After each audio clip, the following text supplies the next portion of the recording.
Hello guys, good morning. Merhaba, Hosh Galvanes. Welcome to my channel, Chan OFW channel. So guys, magandang morning sa lahat. It's Sunday. So, pag-usapan lang nating mga OFW, yung mga nangyayari ngayon sa iba't ibang bansa, kagaya ng Israel. Guys, kung nabalitaan ninyo nangyari sa Israel, di ba? They declared war against sa Gaza, yung kapitbahay nila. So, ayan, bilang mga FW, dapat aware din tayo, ano ang dapat nating mga gawin. So, ayan yung pag-uusapan natin today. Malungkot man, pero tuloy pa rin ang buhay. So, ayan guys, samahan nyo ako at mag-chikhan tayo. Let's watch my video. So, ayan guys, magandang umaga sa lahat. So, kwentuhan lang tayo dun sa nangyayari about sa Israel. So, bilang mga FW kasi marami tayong mga kababayan na mga caregiver sa Israel, kasi karamihan kasi sa Israel guys, ang ano nila doon, main job nila doon, karamihan is caregiver, lalaki ka man or babae, mas ano nila kasi mas demand sa Israel ang caregiver guys. So yun, kahapon nga Saturday, paggising natin, so meron kasi kaming mga kasamahan sa IMG na taga Israel. So ayun, nag-send sila ng mga video about sa mga nangyayari sa Israel. So ano guys, naano din tayo, nag-worry din tayo kasi alam naman natin na kahit hindi tayo doon nag-work, pero dahil may mga kababayan tayong doon din nagtatrabaho, so worried pa rin tayo. So yun nga, 'di ba? Ang dami-daming yung nakita namin sa video guys is parang isang bahay, pinasok sila ng mga terrorist, ng mga Hamas ba yun? Hamas yung nila, yung tawag sa kanila, na mga terrorist na nasa Gaza, lugar ng Gaza, ng kapitbahay lang ng Israel. Ang mga nakatira doon is mga Palestine, mga ganon. So, talagang nakaka-shock, no? Dahil, last year ba yon? Yung last year lang, magdi-December din yun eh.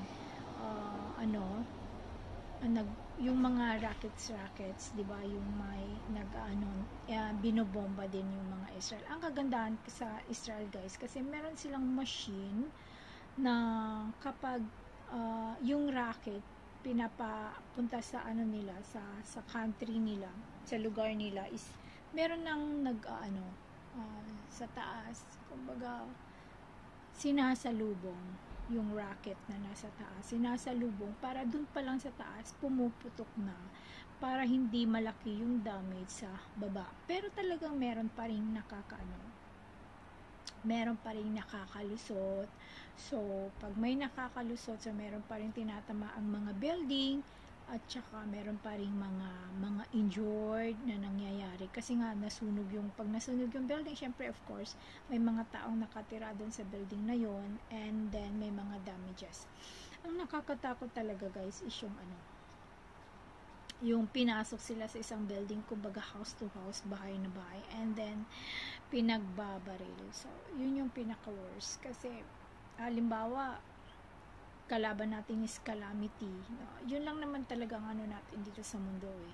Calamities, or pag hindi naman calamities, gera.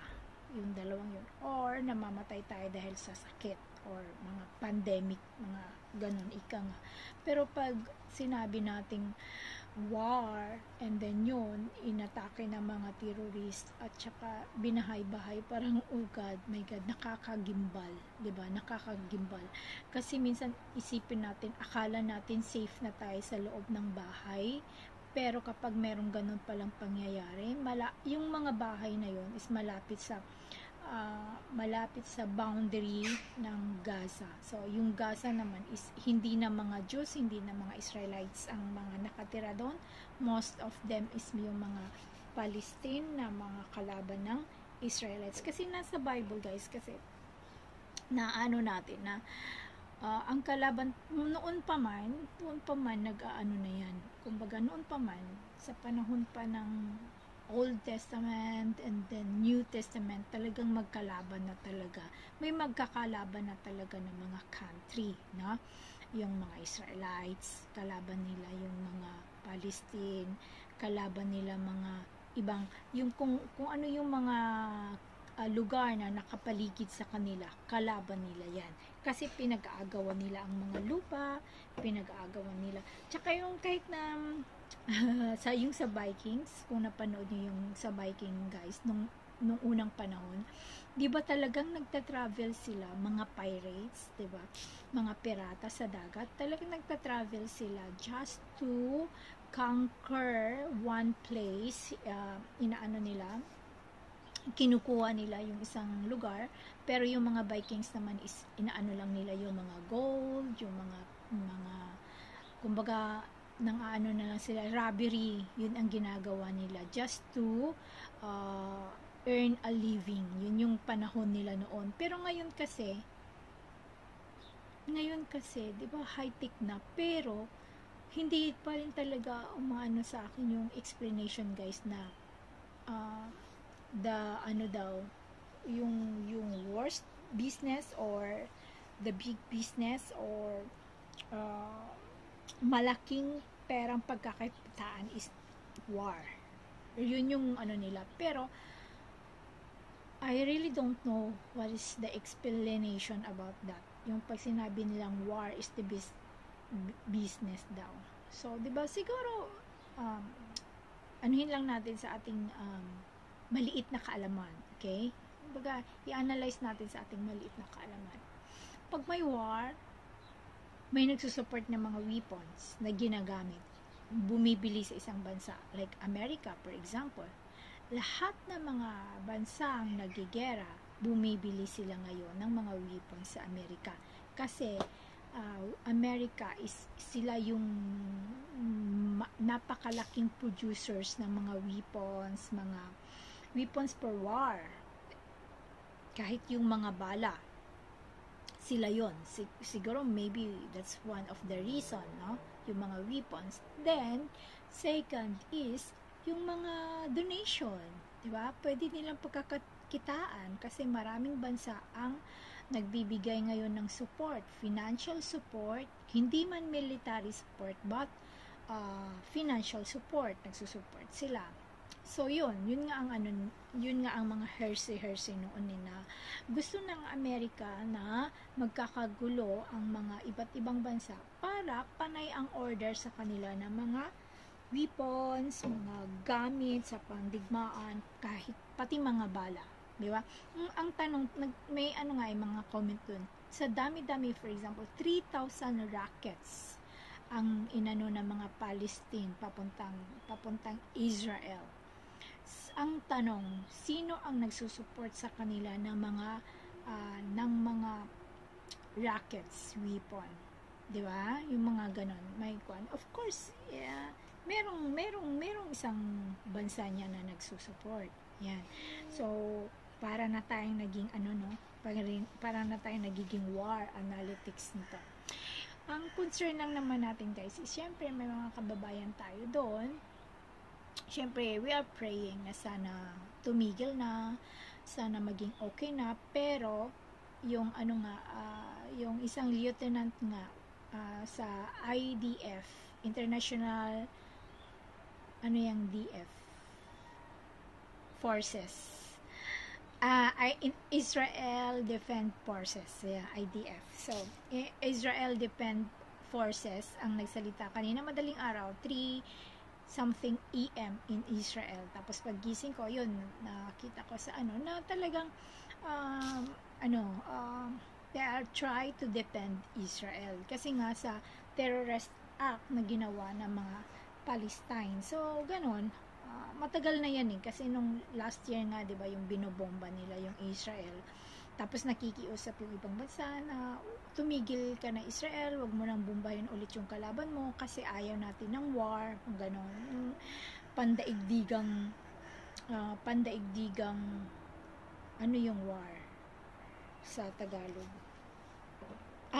Pandaigdigang digmaan, 'di ba? So, yun yung request ng mga ibang bansa kasi nga ayaw nila na mangyari yun. Kasi hindi pa nga tapos, guys, yung nangyayaring digmaan from Ukraine to Russia, 'di ba? Parang kahit na kahit wala tayo doon, of course may mga kababayan tayo. At kahit hindi natin mga kababayan, mga Ukraine mismo na mga tao, pag nakikita natin yung paano sila pinaslang, mga ganun. At kahit naman hindi sila, meron din namang mga Russian na mga na mga namamatay din. So both of them, hindi lang isang country ang concern natin. We're not favoring one country, but pareho sila dahil alam natin na bawat bansa is merong mga casualties, merong namamatay at merong mga wounded, diba?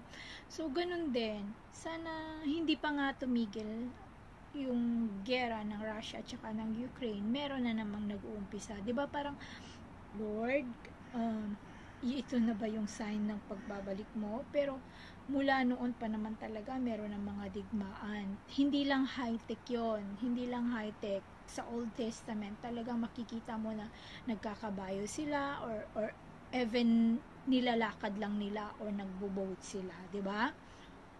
So ayan guys, nagutom na ako. Wala pa kasi akong breakfast today. So ayan, nagkwentuhan lang tayo. Gusto ko lang maka-share tayo mga OFW kasi concerned tayo bilang mga OFW. Hindi lang tayo nandito sa isang bansa para magtrabaho, para mag to earn a living para ibigay sa ating pamilya sa Pilipinas. Of course not. Nandito din tayo, concerned din tayo kahit na wala tayong magawa physically, wala tayong magawa, but through prayers.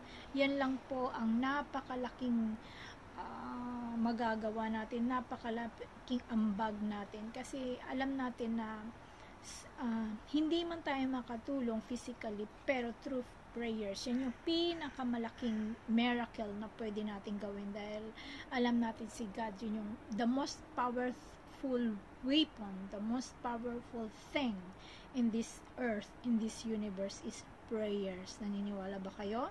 Ako, I do believe prayers talaga. Kahit the best medicine, sa experience ko na yan guys, the best medicine in my life is prayers. The best weapon to fight stress is prayers for me. So, ayan, sa ating mga FW, medyo palamig na. So, nandito ako umupo sa labas kasi yun nga sabi ng madam ko, you can sit down here and anti-stress. So, ayan, nag-anti-stress naman ako. Pero kakain muna ako kasi medyo nagutom na ako. So, yan guys, prayers for Israel at even sa kabilang side, sa Palestine. We will pray. Even kino-consider natin silang terrorist, they need our prayers. So, ayan guys, maraming salamat sa bilang mga FW. Ayan, ang concern natin is hindi mawawala. So, maraming salamat po sa lahat. We will pray for both of them sa lahat ng mga country na may gera ngayon. Our prayers para po sa inyo. Thank you for watching guys. This is Chan FW channel ng Turkey. Thank you for watching my vlog and may the Lord God bless us all. Thank you. Bye.